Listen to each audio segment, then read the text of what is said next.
السلام علیکم ورحمۃ اللہ وبرکاتہ۔ بسم اللہ الرحمن الرحیم۔ رسول اللہ صلی اللہ علیہ وسلم کی آمد سے پہلے نکاح کی 4 صورتیں تھیں، جیسا کہ حضرت عائشہ رضی اللہ عنہا کا بیان ہے کہ جاہلیت میں نکاح کی 4 صورتیں تھیں۔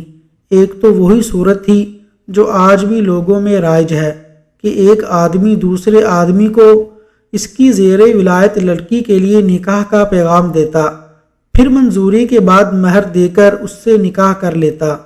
دوسری صورت یہ تھی کہ عورت جب حیض سے پاک ہوتی تو اس کا شوہر کہتا کہ فلاں شخص کے پاس جا کر اس سے زنا کرو، اور شوہر خود اس سے الگ تھلگ رہتا، اس کے قریب نہ جاتا، یہاں تک کہ واضح ہو جاتا کہ جس آدمی سے شرمگاہ حاصل کی تھی یعنی زنا کرایا تھا اس سے حمل ٹھہر گیا ہے۔ جب واضح ہو جاتا تو اس کے بعد اگر شوہر چاہتا تو اس عورت کے پاس جاتا۔ ایسا اس لیے کیا جاتا تھا کہ لڑکا شریف اور با کمال پیدا ہو۔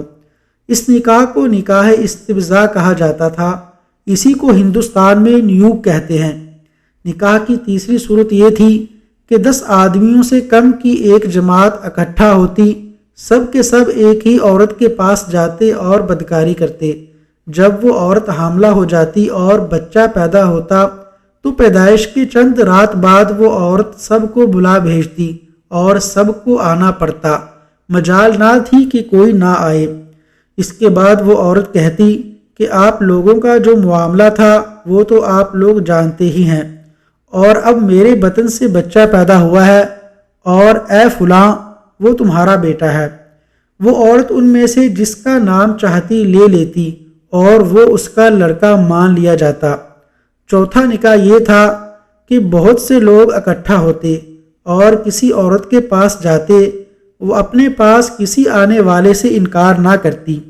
یہ رنڈیاں ہوتی تھیں جو اپنے دروازوں پر جھنڈیاں گاڑے رکھتی تھیں تاکہ یہ نشانی کا کام دے، اور جو ان کے پاس جانا چاہے بے دھڑک چلا جائے۔ جب ایسی عورت حاملہ ہوتی اور بچہ پیدا ہوتا تو سب کے سب اس کے پاس جمع ہو جاتے اور قیافہ شناس نجومی کو بلاتے۔ قیافہ شناس اپنی رائے کے مطابق اس لڑکے کو کسی بھی شخص کے ساتھ ملحق کر دیتا، پھر یہ اسی سے مربوط ہو جاتا اور اسی کا لڑکا کہلاتا۔ وہ اس سے انکار نہ کر سکتا تھا۔